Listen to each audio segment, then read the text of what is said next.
Hi, we're going to do a purpose and an overview really quick of gifted education.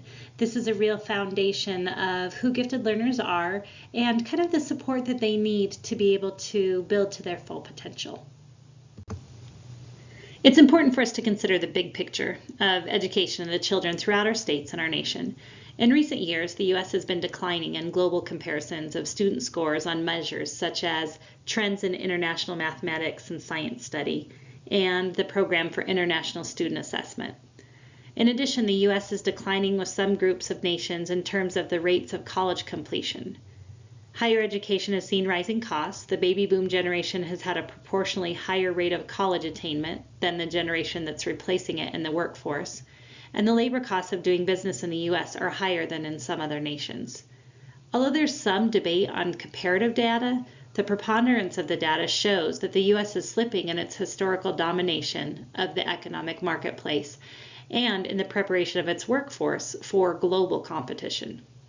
Other nations such as China and India have huge and growing numbers of young people studying at advanced levels in math, science, technology, and English. Changing political and economic structures and the ease of electronic access to and transfer of information have provided less accessible geographic locations more access to opportunities to engage in intellectual work. It truly is a global marketplace, and the students we're responsible for must be equipped to be competitive for their own livelihood and our economic survival as a nation. One other quick note as we look at the United States is how we fund different programs.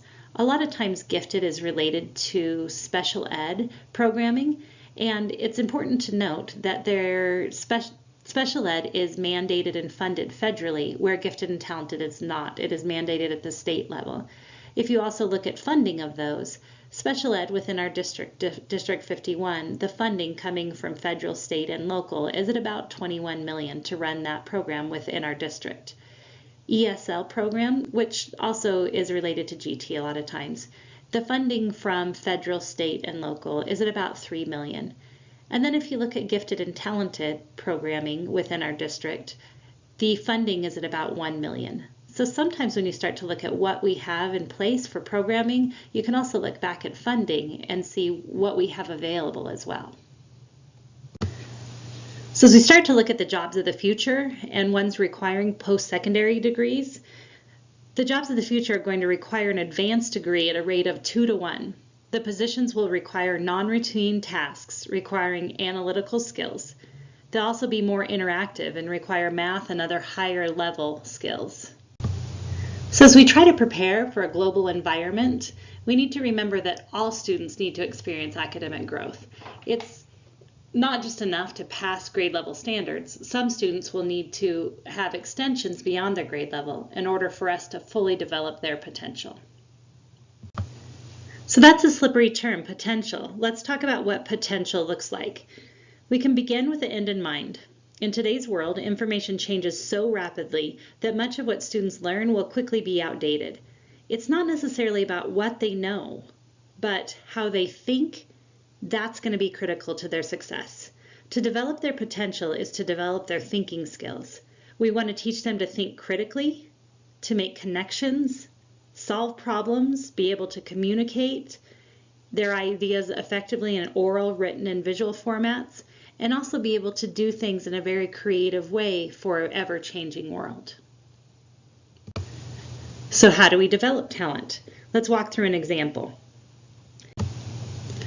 So those very same supports that you just brainstormed are needed to develop academic talent. They're the same ones that we would develop talent for an athlete or musical or an artist.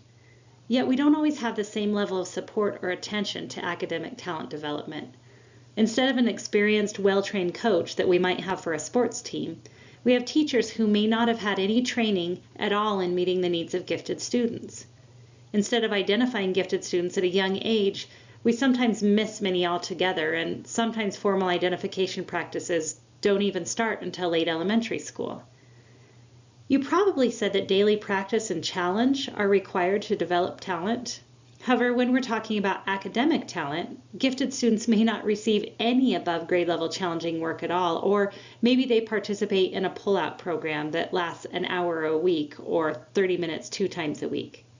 Just an hour a week is not going to translate into developing a basketball talent that's going to win the state championship, and it won't translate into significant achievement gains for gifted students. You might have also said it's important for talented athletes to be grouped together. Their skills will improve when they're practicing with those of the same ability level. The same is true of this for gifted students, yet they're frequently distributed among classrooms rather than grouped together in one classroom where they could learn from one another.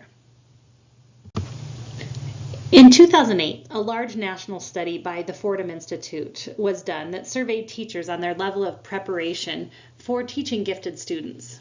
The study found that 63% of the teachers surveyed indicated they had little or no training in their pre-service education courses on gifted education, and 58% reported that they had not received any recent professional development on gifted education. Without training, how can we expect teachers to know how to differentiate their curriculum, their instruction, and assessment to meet the needs of gifted learners? This graphic illustrates the difficulty that teachers have in differentiating to meet the needs of gifted learners. Researchers at the National Research Center on Gifted and Talented conducted a nationwide study in 1993 and found that 84% of classroom activities were not differentiated for gifted learners. Since that time, differentiation has become a hot topic in education, and much professional development has been given on the topic. Given the widespread interest in differentiation, these researchers repeated the study 10 years later in 2003, and they found the exact same response. Despite all of the attention to the topic and the professional development given, 84% of classroom activities are still not differentiated for gifted learners. This shows the importance of providing teachers with in-depth training so they're able to effectively implement differentiation to address the needs. That was in 2003. What would you say now? How would you say classrooms are differentiated for gifted kids? And how is the knowledge of teachers to differentiate for high students?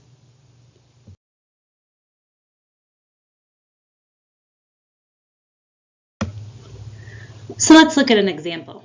If a gifted student already knows 40 to 50% of the content for the year, approximately 81 days would be reviewing concepts that that student already knew. That leaves 99 remaining days in the school year. If they learn new material in 2 repetitions as opposed to 8 repetitions that it takes an average learner, then that student would learn the remaining content in 24.75 days instead of the 99 that it would take average learner. So out of the school year of 180 days, only 24.75 days would be filled with new content. Said another way, 155 days would be wasted opportunities. So we need to be preparing students early on to be successful in advanced coursework, later in high school and ultimately in college. The recipe for this is relatively simple. We need to find all of the students with advanced potential, and we need to provide those students with an appropriate environment that provides academic challenge. The result will then be the ability to produce high achievement. Please note that identifying students, finding the students with advanced potential doesn't necessarily mean formally identifying those students as gifted and talented. And providing those students with an appropriate environment of academic challenge doesn't necessarily mean attending a gifted and talented class. So this slide shows the normal curve, the bell curve that we're all very familiar with. When we plot any human trait or characteristic, if we look at height or weight, shyness, creativity, we find that most individuals fall into the middle of the graph, and there's outliers, a few on the ends. Intelligence is the same way. Gifted learners who need advanced opportunities are those that fall on the right tail of the curve. In District 51, we serve about 10% of our population, and we formally identify right around 5% of our population in the overall district. Even though gifted students may share the common characteristics of advanced intellectual potential, there's still tremendous variation in terms of their achievement levels, as this diagram indicates. Some gifted students may be what are referred to as prodigies, meaning that they're capable of advanced performance that's close to what would be expected of an accomplished adult in the field. Others may be creative producers, meaning that they can easily make connections among topics. They're skilled problem solvers and easily generate original ideas. Still, there's other students that may have demonstrated high performance that may not be the same degree as prodigies, but still well above grade level. Other gifted students, on the other hand, may have underdeveloped performance for a variety of reasons, such as having an additional exceptionality, like a special education identification. They may be from impoverished backgrounds or a different cultural group. They may be an underachiever for other reasons, such as personal factors. The slide is a reminder that just because they may share the label of gifted, these students are still very different from one another, and they have a range of service options are going to be necessary to meet their differing needs. In a discussion about gifted students, there's usually some differing opinions about what it means to be gifted. However, some important ideas to consider are that giftedness, broadly speaking, is not something that can be measured on one test and at one time. Furthermore, it cannot be separated from the culture and experience of the individual. Different cultures value skill and ability in different tasks and areas and promote those abilities and not others. Demonstration and cultivation of talent is dependent upon opportunity. If one child has been read to many times on a daily basis in English, he or she will be more likely to demonstrate early reading ability than another child who has not had that similar experience. Abilities or potential are not fixed. It can be developed. With practice, a child can develop a greater ability to do things. Intelligence is something that's developed throughout a lifespan. It can be multifaceted, or it can be very specific to one area or context. In our work here, we're concerned with identifying and developing those things related to academic potential. We must remember state guidelines. We're going to go over that in more detail, but we're looking at academic potential, talent areas, and also general intellect with state guidelines. So how does advanced potential manifest itself in school? We can see that gifted children may learn new things quickly. Students may have an extensive vocabulary and background knowledge on particular topics.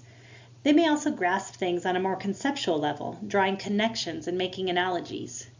These children may ask questions about what they're going to do and learn. They may also want to know the overall purpose, why they're doing something before they start a learning activity. Gifted students may be more intense, seeming focused and perhaps driven, but they might be also highly sensitive, quiet, and sometimes even withdrawn. These characteristics may manifest themselves in charming or academic ways, but they also may be observed as being restless, jumping to conclusions, rushing through math homework without showing work, being a know-it-all, seeming too brainy, or being socially immature, maybe crying easily, or being very, very shy. When looking at these characteristics, it is very important to compare them to others in the same environment and opportunities. Close your eyes for just a minute, or just look away from the slide. The important thing to remember is just because we may need to tag these students in our database as being gifted so that we can track their test scores, develop a learning plan, help support them, alert teachers in the future that they'll need support, whatever duties we may comply with, the students are not all alike. They differ from one another. There's different strengths for different subjects, even within the same individual. Some students will need every advanced opportunity you can provide, while others may just need advanced math or a top reading group. In addition, you must remember that some will have advanced potential, but have not yet begun to demonstrate this through achieving at advanced levels. Stick with them, provide them opportunities to nurture that talent. Now look back at the slide. Look at how needs might differ.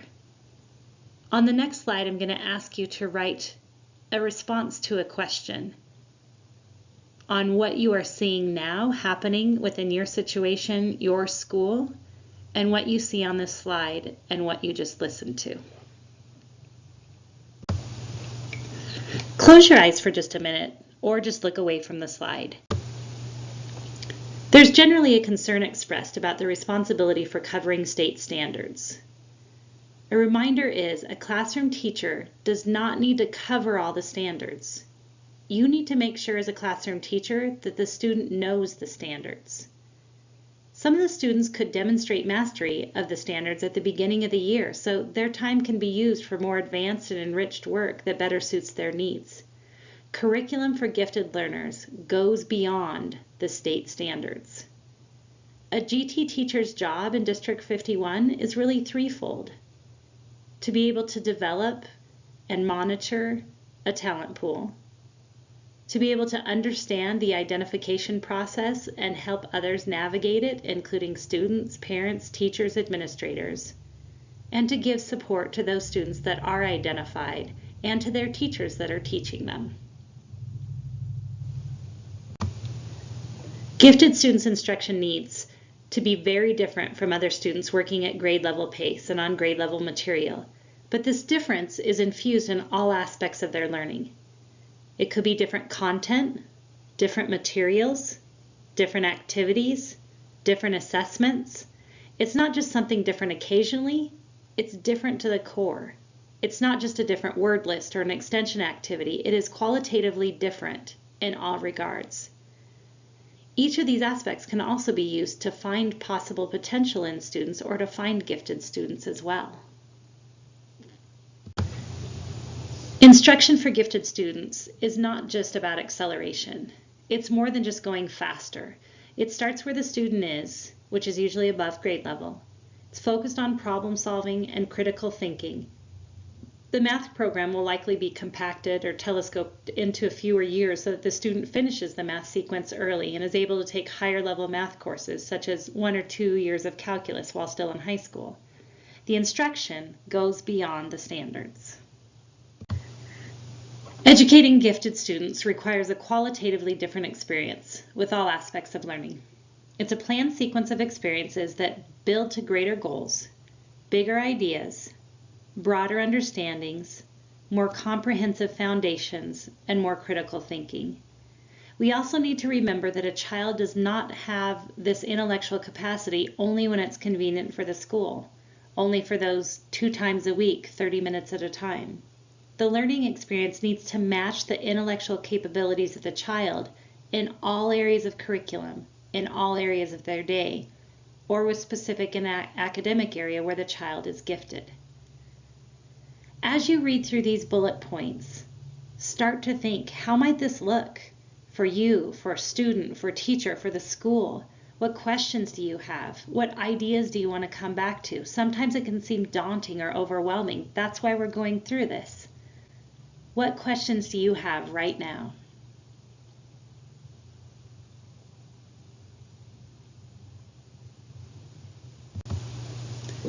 It's important to be aware of different elements that can be used for curriculum and instruction of gifted learners. This slide gives a list. The important thing on this list is that you're aware of different ways that gifted students' needs may be met. Look at this slide with the lens of vocabulary. Do you know what the words are, and do you understand how you'd implement them in their classroom? Or help a teacher implement them in their classroom? So for example, acceleration, compression of content, habits of mind, not just habits of mind that we've used a lot in District 51, but also the habits of mind of experts in the field that student is studying.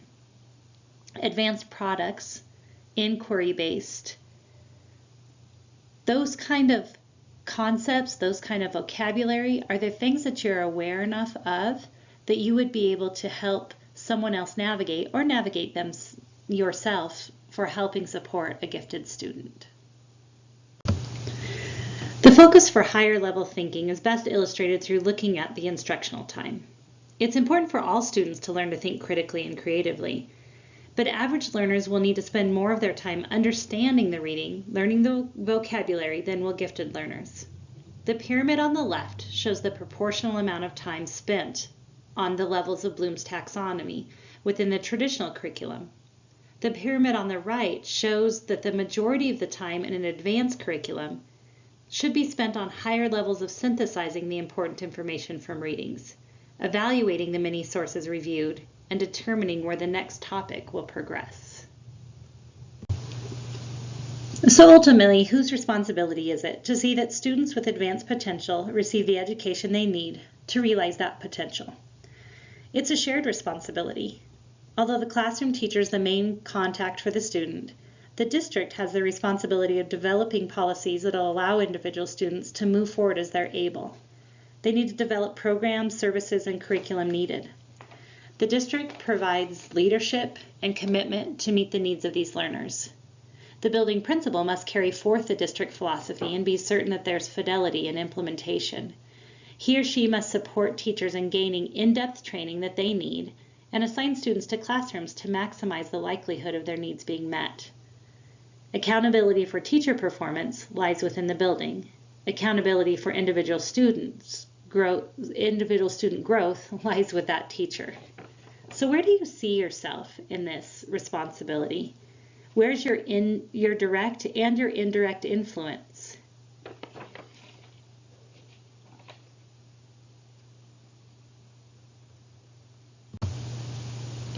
So where do we begin? Gifted services are really a whole comprehensive system. It's everyone working together for an ultimate goal of developing potential in our students. We have an advisory committee that consists of representatives of stakeholders. This is called the Gifted and Talented Advisory Committee, or GTAC. We also have a comprehensive identification system to help find students who have potential to be high performers, as well as those who already have demonstrated high achievement. We're working hard on services that match identification and curriculum and instruction that can be served at high levels. It's also important to have guidance and counseling services, recognizing that gifted students have social and emotional needs and characteristics that also influence their ability to achieve. This guidance and counseling shouldn't just be for students, but also for parents that are trying to help support those students too. We have a parent group that helps support parents in this guidance and counseling as well. We also need professional development on the needs and methods of teaching gifted students, not just for gifted and talented teachers, but also for teachers that have those students in their classrooms to help support those teachers on how to meet their needs. And finally, we have program evaluation that allows us to continually review and strengthen our services. In our district, this happens through our state evaluation system called the Colorado Gifted Education Review, or CGER. We had a CGER review in 2012 and also in 2016 that identified where our strengths were and where our next steps needed to be. Hopefully you've looked at this presentation with the eyes of looking at the importance of gifted education. It's really not optional to meet the needs of gifted learners, although sometimes it seems that way with limited funding and resources, and there's frequent devotion to their educational services. It's not only important for each individual gifted student that we provide quality educational programming, but it's really essential for the development of our society. The advancements that could be made by our future scientists, doctors, engineers, and CEOs depend on this. Again, as you end this presentation, reflect on where you see yourself in all of this. Where do you need more support? Where do you need more information?